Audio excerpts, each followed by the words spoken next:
Alright, what's going on everyone? And surprise, we got the Challenger decks announced kind of. So Wizard of the Coast didn't technically announce the deck list like they normally do, but they released the information on the WPN site for local game stores. So we have, we don't have the deck list, but we have the boxes and the decks. So we can take a look at them, see how accurate my predictions were. If you didn't see that video, a few days ago I released a prediction video of what I expected the decks to be. Fun fact, that video wasn't supposed to go out that day. I had planned to post that whatever day this is going up, but that article was released and I was like, holy crap, I gotta just release that video. So now I have an empty spot on my schedule, so let's just look at these decks. So first off, we have mono white aggro. I predicted this, of course. It has Thalia on the box, so I guess that means we're getting Crimson Vow cards. I wasn't sure about that because the release schedule and stuff, but we are getting at least one Thalia. I would expect more. It's not a very valuable card, but we're getting Thalia, getting mono white aggro. There we go. Should have seen that coming, and I did. So there we go.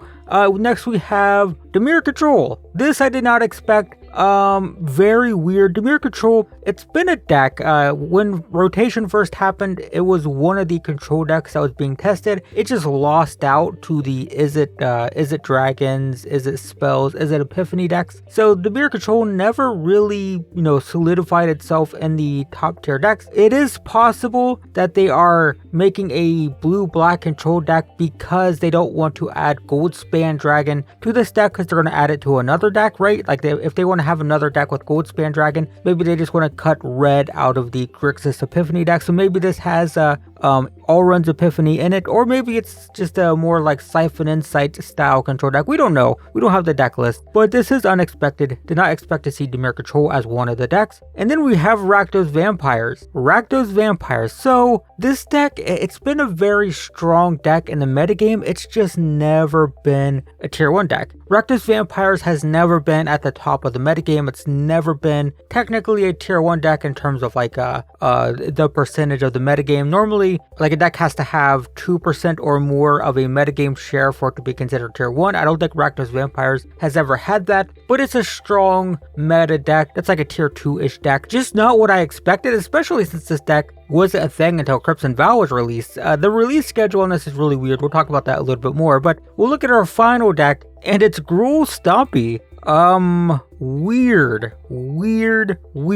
So Gruul Stompy, there was a Gruul Stompy deck around rotation time that used like Esika's Chariot and Goldspan Dragon. So maybe this is the deck that will have Goldspan Dragon. Maybe it was cut from the Is It Epiphany deck, which is why they made the Dimir Control deck so they could put Goldspan Dragon in this deck, maybe. But this is just odd. Very weird. Gruul Stompy, again, I think it was like a tier 1 deck for a few weeks, maybe like 2 or 3 weeks when Midnight Hunt was first released, but not what I expected, especially since these decks are from Crimson Vow with the Vampire deck, because the Vampire deck definitely wasn't a deck until Crimson Vow was released. So at that point, Gruul Stompy was not a deck at all. So these are your decks: mono white aggro, Dimir Control, Rakdos Vampires, Gruul Stompy. It's very odd. The good news is all of these are like competitive meta decks. They aren't like terrible, random decks. They are competitive meta decks. They just aren't the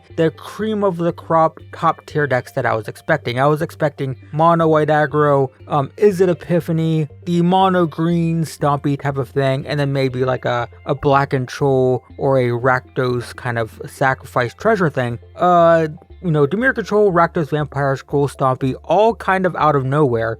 So what's going on with this? This seems kind of strange. And my first instinct, I think the natural one upon seeing this was, these are just worse than usual, right? Because we know they've gone down in quality since the original batch. When these were first released, the first batch of Challenger decks, they were all valued at like $90 or more. I think the cheapest one was like $92, and the most expensive one was like $110, $120. So they were very good, very powerful, very valuable decks for $30, and every single year they've become less and less valuable. You can actually track it downwards.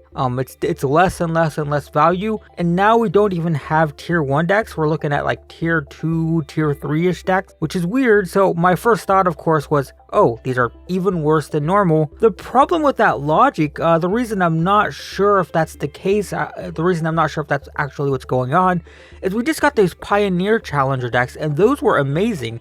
Not only were those all top tier competitive decks, but they were like finished out of the box, like they were done. The only thing wrong with those decks was the mana bases were simplified and budgetized. But even like the Orzhov Auras deck, that thing literally card for card was done out of the box, with the exception of the mana base. There was 1 or 2 cards that could be added, and those were optional. It was a finished card for card main board with a budget mana base. It was kind of perfect. And those are non-rotating, right? Like these, even if they printed like exact deck lists, these are only good for like 6 to 8 months, and then they rotate. So it's like, why would they give us perfect non-rotating deck list in Pioneer and then give us kind of iffy decks for Standard that are going to rotate anyway? That doesn't make sense to me. So my guess, my assumption, what I'm going to assume here, what's happening is the Pioneer decks were easy because it's a non-rotating format.